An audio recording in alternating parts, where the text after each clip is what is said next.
Spartan Nation, what's going on? Back to you live from the studio. Cue the Woodshed, Williams Inc. I'm Ken, the super cool Spartan. My brother Brian, the super mad Spartan. I know it's been a couple weeks since we've been live here in the studio, but we're back at it. Last show for the season. Yes, last show for the season. It is over. We made it. We lived. Yes, we lived through a tumultuous 4-8 season. And too bad, our season ended on an extremely sour note against Penn State. So as to be expected. Like, yeah. Let's not forget. Penn State's probably going to be top 10, top 15. And as usual, per the course for the Mel Tucker team, we cannot compete with teams that are ranked in this level. We shouldn't be on the field with them. And it showed. Oh, yeah, it showed a lot. It showed a lot. So, well, let's get into it. Our initial thoughts of the Penn State game. We got smoked 42-0. Nothing to say about the rest of that. I know, like, the game, it was a game like we've always seen. Offense moved the ball somewhat, sometimes.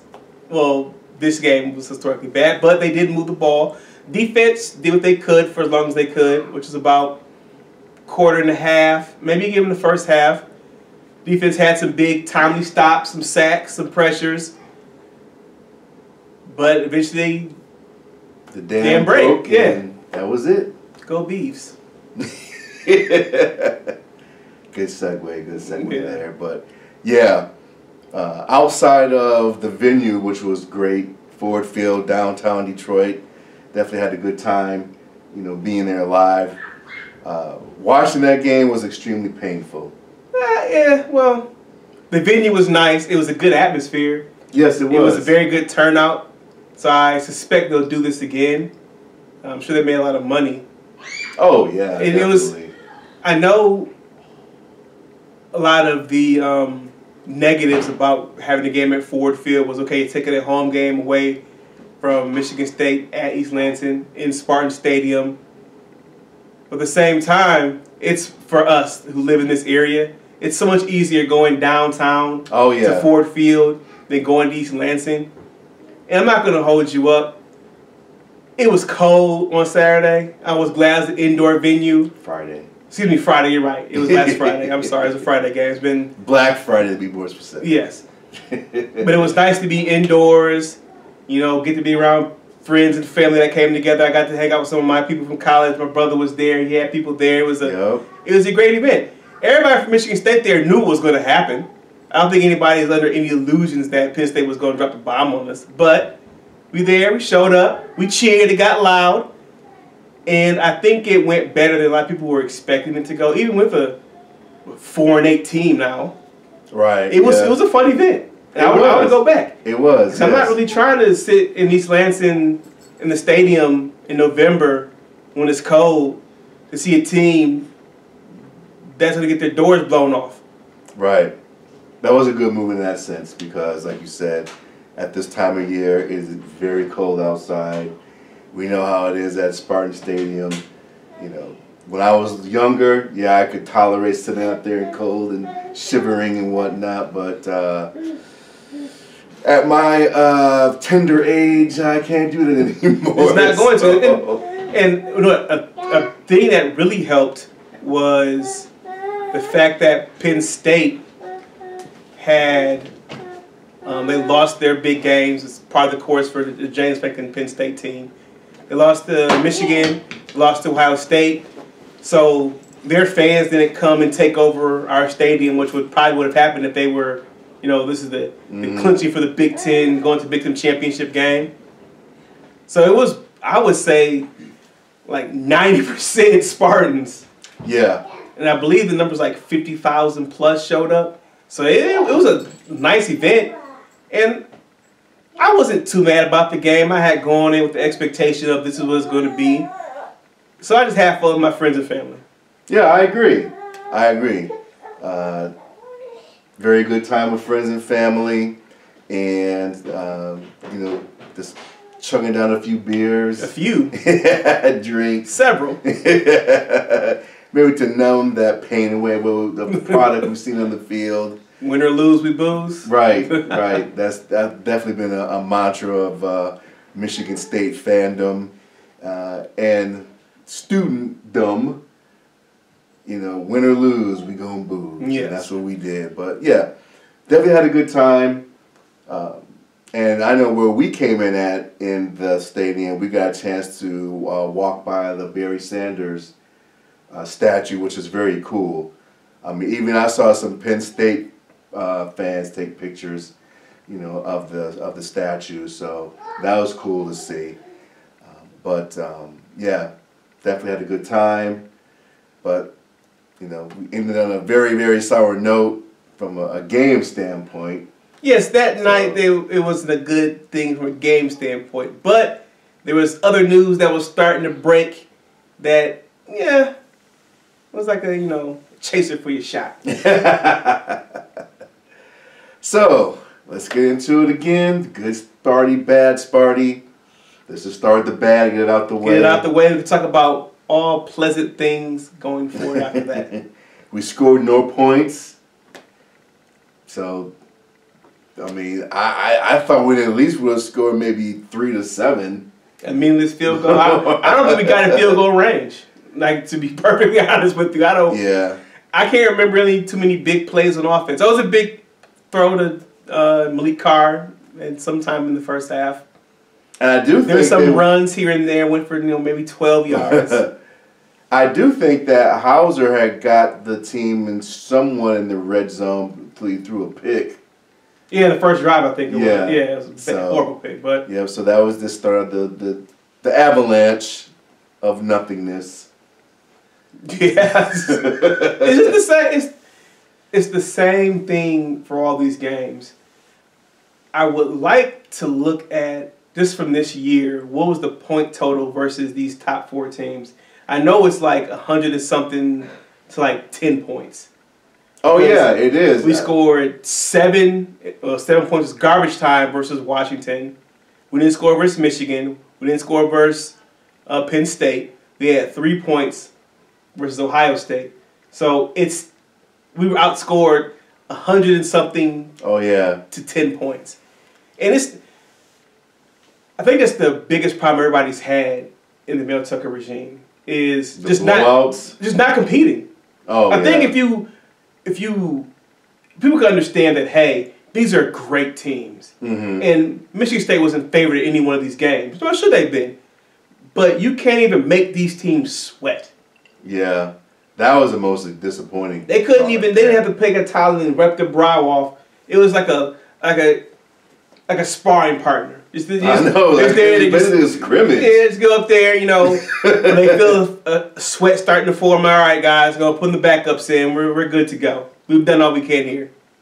In the Washington game, they called off the dogs on us like 10 minutes into the third quarter. They could have scored 100 points on us easy. Oh, yeah. Oh, yeah. So, again, it's the same deal throughout the whole Mel Tucker regime. Even our good year, 2021, there were flaws that everybody saw. We just were hoping that they would get better. And that, honestly, it actually got worse. The defense got worse. Offense fell off a cliff. Defense is not great. I think they would be just serviceable. If you had a good offense, this would be a serviceable team. I think the defense itself versus regular teams at the top 10, whatever's, they hung in there for the most part. It wasn't pretty, it wasn't great. I would never say they have a lockdown defense, but they didn't just give it up. Yeah. And I think you sent this stat after the game that MSU had a record low of 53 total yards on offense. I mean, you and I could have just strapped up helmets to generate that. It's just wow, 53 total yards. It's part of the course, though, right? Like that's what we expect. Like I guess expect is the wrong term, but he's not surprised. We will do another podcast where we go through all of the things for the whole season. Yeah, the season as a whole, yeah. Because I know for a fact there have been a lot of records set this year in a bad light for Michigan State. Mm-hmm. In terms of offense, defense, just special team, just the amount of points they've given up, yards they've given up, just historically bad. And for me, I will beat this drum forever. That this is what Mel Tucker did to Michigan State. This is his legacy. So despite all of the boneheaded stuff they can talk about, look at his team on the field. And this is the product. 4 years. Maybe just give him 3. I guess you can say COVID, he was hired late. 3 years, you have a team of players that simply cannot compete at the lowest of levels. And that's it's the biggest disservice to Spartan Nation I've ever seen. Absolutely the worst coach we've ever had. At least John L. Smith, we talk about him being the bad coach. At least they had an offense. It was entertaining. You didn't know if Michigan State was going to give up 52 points, but you know it's going to score 45. Yeah, that's true. That's true. You know, Bobby Williams, they went out there like they were never this bad. We've had, they haven't been to a bowl game in 2 years. And all you got to do to go to a bowl game is win 6 games. When at least 3 or 4 year games are versus nobody's. Right. You can make half those just in the non-conference. Yeah. Let's say if Michigan State doesn't play Washington in the non-conference, play another cupcake, that's another win. Mm-hmm. If you had confident coaching in at least 1 or 4 games, that's 6 wins. This team's going to a bowl game. Right. But you can't even do that. Quick Lane Bowl. But I'm not going to lie. I know the season ended, no bowl game. I'm actually relieved about that. Yeah, I am as well. Like you said, it is good that the season's over because we've, as fans, have gone through a lot of pain just from watching the product on the field. The overall lack of coaching from the coaching staff. I mean, just from top to bottom. I'm glad. We're all glad it's over. It's relief, a sigh of relief. And I would assume some of the players like, whoo. Yeah. And the players have been fantastic. And I'll say that 1,000 times over. Because they have to actually go out there and deal with things that have nothing to do with them. Right. These guys woke up one day and found out their head coach has basically been suspended. He's going to be fired. And you have to go out there. You have a lot of stuff going on as a college student in general. You have life stuff going on. Not to do this other thing in your life that's a constant, beating of the drum. And it's never been, since week 2 of the season, has not been something easy for these players. It hasn't been normal for them. Right. But they went out there, and I don't think, despite all the stuff we talk about and how bad the games were and the scores and the records, I never feel like this team quit. That's true. So I guess we could talk about this all good Sparty stuff. Like the team didn't quit. Right. And I'll say shout out to Coach Barnett for keeping them together. Because if you don't have a strong leader, strong Spartan at least up there, they brought Mark Antonio back, people that can at least keep the team at least somewhat competing. Mm-hmm. We have high expectations of them, just competing and winning these games versus top 10 teams. But at least I guess like just the bright side of it, they went out there and they competed in every game. Yeah, they did. They did. I agree with that. Let's go back to Mel Tucker for a second. I was talking to our dad about this before we started rolling the cameras. You were just talking about earlier the disservice that he did. The article that came out from The Athletic after the season ended, to your point, which I think probably was a part of this whole, saga we had with him, is that the article pointed out that after he got that big contract, he hired a PR firm to represent the Mel Tucker brand. And that's tough. Yes, yeah. I mean, nothing about the university or the football team. It was about himself. So, to me, that definitely probably was a big distraction to why it led to these past couple of seasons being the way they were, because it seemed like he was too busy trying to promote himself instead of really putting in the grind that you need to improve the team. Now, I could be wrong. I don't know. Well, he was too busy doing a lot of other things that he couldn't coach his football team anymore, and that's why he's going. So, yeah, everybody knows the story. So yeah, it makes perfect sense. Yeah, it does. It does. So yeah, I can be super mad Sparty towards Mel Tucker because I love Michigan State. It's a big part of my life, a big part of our family's life, and losing is okay in terms of, all right, we understand losses, but just to disrespect the university in just a crazy manner, after all the investment that was given into me, like all the donors, you saw a wave of people donate and give and try to lift Mel Tucker up to have a good program, and he went out there and just completely fumbled the bag. Oh yeah. And he always talking about ball security is job security. Well, he didn't have ball security. Now he ain't got job security. Yes, now he's just going to be having no security. Just maybe he'll go to the Nick Saban school of coaches to get his image watched. I don't know. Take his cell phone. Don't give him a cell phone. So yeah, let's get to the good. Back on track to the good. Again, the venue was awesome. Yes. Ford Field was good. Let me see. The season's over. Yes, the relief. The season's over. We have a new coach. The best part. That's the best part. That broke late after the game. Hey. Yes. Jonathan Smith, come on down. Yes. Yeah, that news broke really quick. Really quick. I'm glad that, I know we had made comments like, hey, we were talking about the upcoming game and said, well, next week we should know. It was like later that night after the game. Like by the way, Oregon State just had their game. They lost to Oregon, and 12 hours later, hey, there's a new head coach.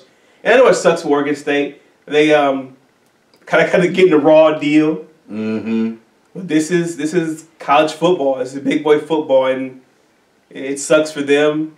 But for us, I'm happy we got him as a head coach. I know we talked about previously heard that the rumors rate was down to Mike Elko and Jonathan Smith, and then, all right, it was Jonathan Smith. And we kind of gave our thoughts about each one. I said, I think they'll both be good fits here. Mm-hmm. Only concern about Smith was, he doesn't have Midwest ties, but whatever. If you have a good coach and you can develop players, and that's sort of what we need here. I think there was a very much lack of player development under the last regime. And so at Oregon State, you got to be able to coach it up. He was winning there. Now, he didn't win the Pac-12, or I've seen some other ridiculous things that people say, well, we should make pause about it. But he was there for 5 years. It's very hard to get a Power 5 coach that's been somewhere to come to your university. And I understand the circumstance with the Pac-12's demise. The Big Ten basically started the death knell for them. But I'm excited. Yeah, I am too. And when I watched his press conference earlier today, he was, he wasn't he's not the rah-rah guy. He's not flashy. But, he really got to the point of what he was talking about. I did like how he laid out his background, since he coming from the West Coast, yes, having no ties here. I did like, when he did that. And he seemed to be pretty forthwith and honest, saying, hey, I come here to work. a lot of work to do. It's going to be a lot of work, but, he's ready to put the work in, the grind in. And I do like the fact that he's offensive minded, because that was one thing I wanted in the new head coach is, someone who was offensive minded, because we desperately need a new offense. I don't know the last time we've had a good offense. I want to say 2017, but I don't know if that was considered like good. We had a pretty good defense, but it's been a while. Yeah. And in college football, all football is skewed toward the offense. Yeah. And so I'm excited for it. Yeah. Yeah. And specifically, I want to see an offense that really attacks the opponent's defense. Yes. Not just, we want to run all our scripted plays and we're not going to make any adjustments. This is what we do. Right. This is what we do. And we're just going to play ball control till we get nervous as fans, because that ball control turns into the other team scoring. Or having a i.e. chance the late. Rutgers game. Well, the problem with the Rutgers game, if we're going to go back to it, it was the lack of ball control at the end of the game that cost us, and ridiculous coaching decisions. But we're on a good Sparty, and so we're going to keep that. Now, this might sound weird that I'm going to have some of the good Sparty transfers. Now, right now, as of taping this, we don't have a scholarship quarterback on the team that's not in the portal. But I think that's a good thing, not because I want players to leave, but these players have been through a long season. Oh, yeah. And it's their right to go out there and see what other opportunities they have. Because it's a new coach coming in. You don't know if he wants you. You're not going to know your opportunities unless you enter the portal and allow these schools to contact you. I'm sure they've been reaching out prior to this, but it is what it is. And so I don't begrudge any player into the portal. Like, zero. I think it's a good thing. And I'm not saying that because I want to crap on the players. Not at all. I just think that, I said it, they've been through a lot. They kept getting up. They kept showing up. They played these games. They competed. They didn't quit. And so I think it's their right to go out there and see if there's better opportunities. Yeah, I can agree with that. There's nothing wrong with seeing, if there's another rainbow out there for you. And if you get a better opportunity for yourself to show off your skills, yeah, take advantage of that. So we go back to the head coach though. I'm excited to see, what the staff is going to be like. I want to know. So there was a kind of a fumbling of the bag with the NIL stuff with the official one. I think it's Spartan Dogs for Life, SD4L. They kind of had a bad look. They pulled some some NIL stuff right before the Iowa game. I was like, what are you doing? Yeah. And I saw the release that some people aren't going to be there. I'm like, well, there's a better way of doing that. And I feel like that hurts the brand a lot. I know they're still trying to, remodel themselves and say, hey, this is not what we're about. You're going to have an opportunity now with the new head coach. And I think Spartan Nation will be very much willing to contribute if they feel like it's worth their time and money. And it's hard to say that when your team is bad, and not just bad, they try to compete, but they can't. Mm-hmm. And that goes to the coach, and everybody sees that, and it's like, okay, now we have a new coach, bringing in new stuff. It got about, signing days sometime coming up next few weeks, so they have some time to get some people in here. They got transfer portal opening up next week, I believe. Yep, next week. Like, officially opens up, so they can officially contact these people, because I'm sure there's tampering going on. And I don't think that if you're a team that's looking for a player, you should be tampering. You're not doing your job if you're not. So we'll see.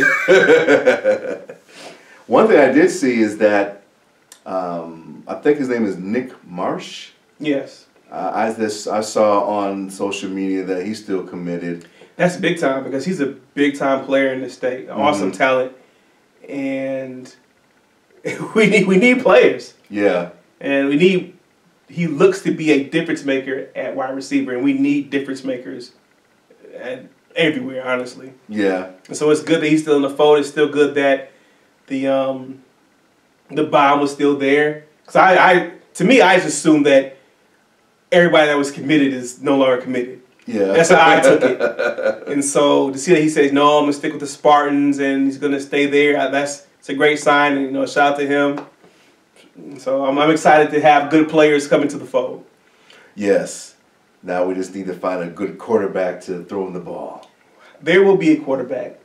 I don't know who's going to be. I know we're in big time rumor season, so I suspect come December 4th, this is going to be a huge portal season for everybody because the portal's been around for a few years now, and players know, like, if you want to go out there and see what you're worth, if you think you're that guy, okay, into the portal and see what happens.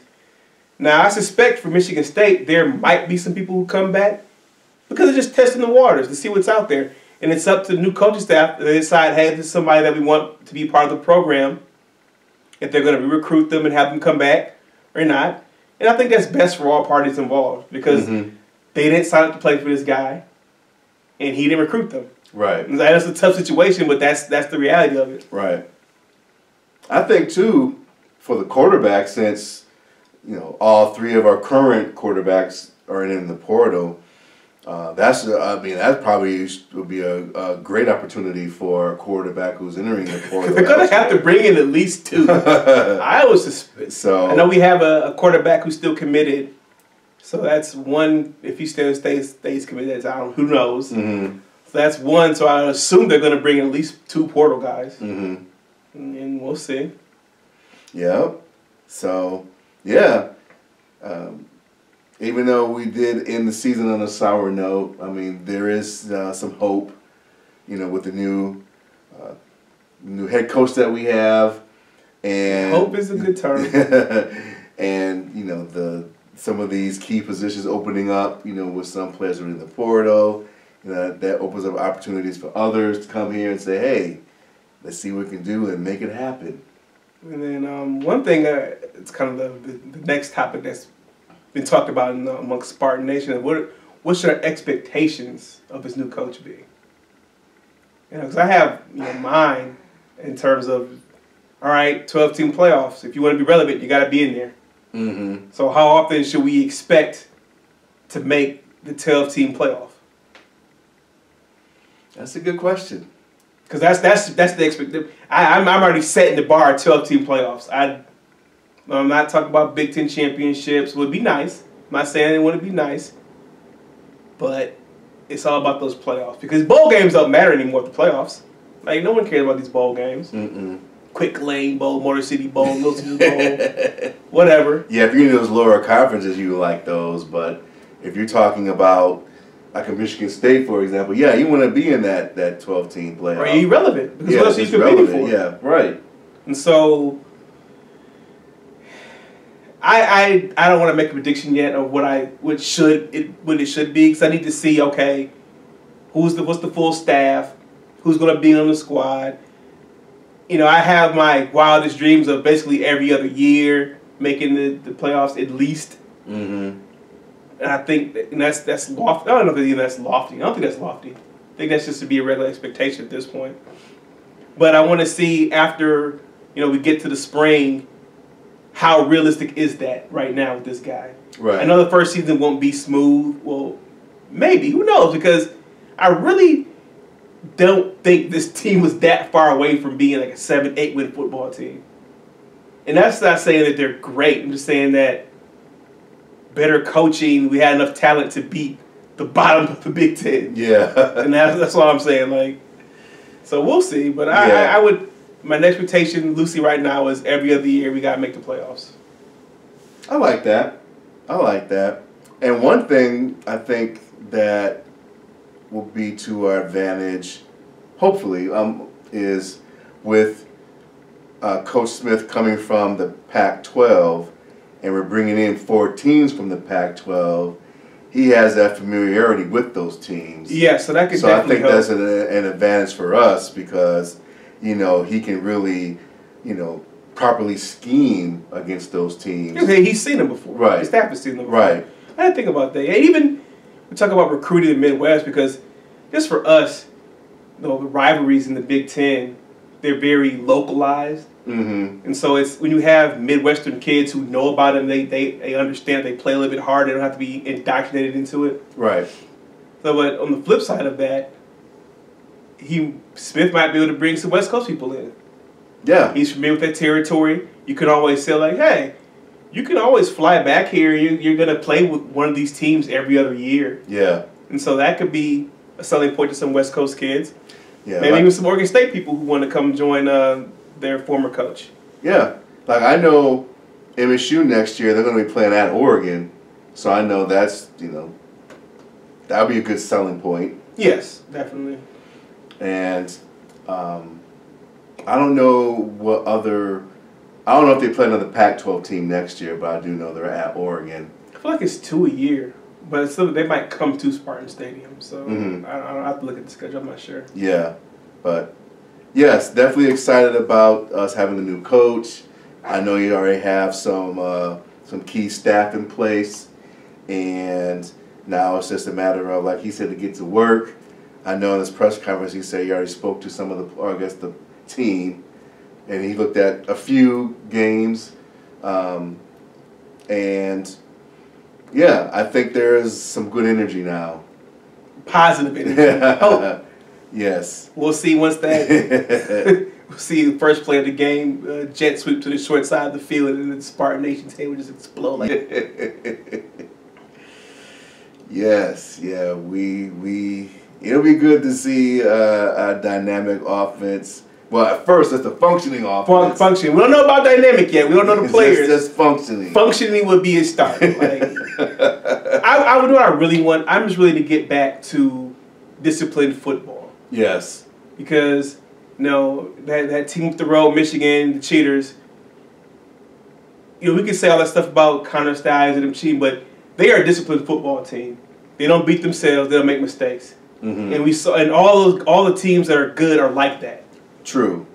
And so, even we can talk about the Michigan Ohio State game. Ohio State lost because they made more mistakes. Yeah. And that's 2 interceptions. 2 interceptions. Yes, basically. And I think Ryan Day coached a little scared, but they still could have won that game if they didn't make the mistakes. So I say all that to say is that I just can't wait to get back to functioning offense, functioning defense, functioning special teams that doesn't get a formation penalty every game. They got one on last Friday. Definitely formation penalty, offsides. Yeah. It's like I meant to mention that embarrassment. Like, how do you get offsides on a putt formation? It's just every game is something. I just getting back to those details. Is playing the clean game. Like even Iowa doesn't have the greatest offense and all this other stuff. They're 10-2. Because they played... And they're going back to the Big Ten championship. They played mistake-free football, albeit it's some of the worst offense known to college football ever. But you know what? They won their way. Yes. And I'd rather be 10-2 with a boring offense winning 2-3 than losing. Right.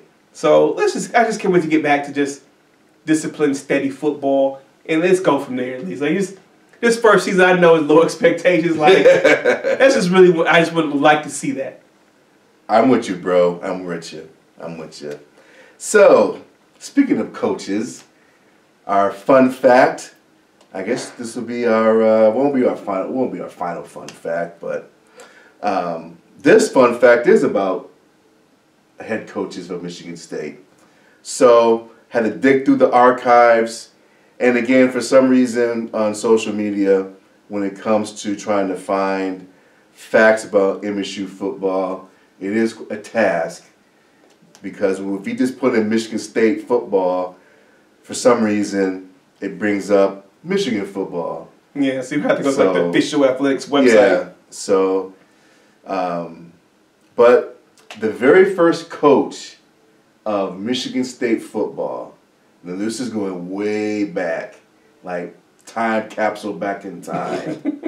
The very first coach of Michigan State football, his name is Henry Keep.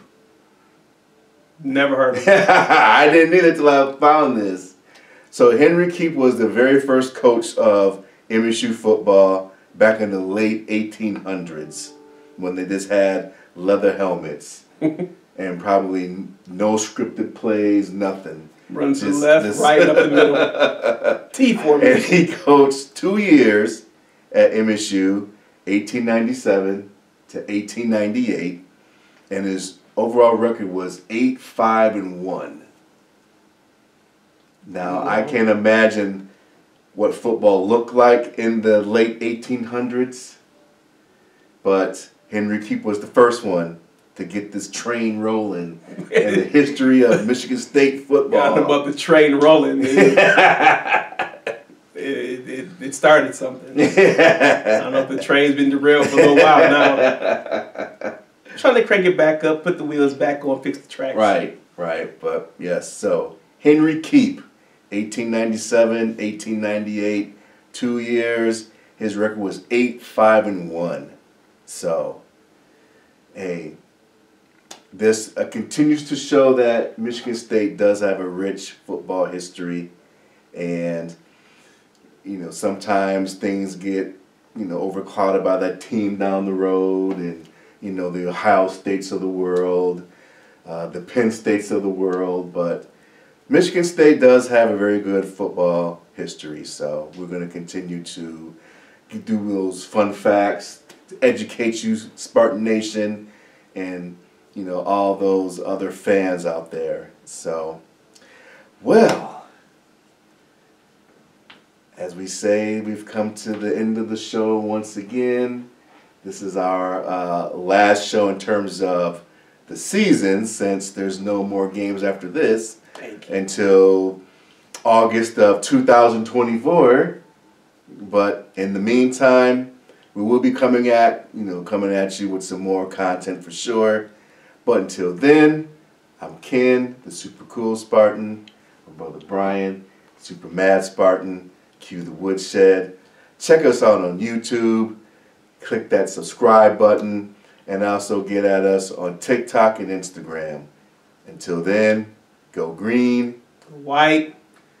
We'll see you soon. Peace. Peace.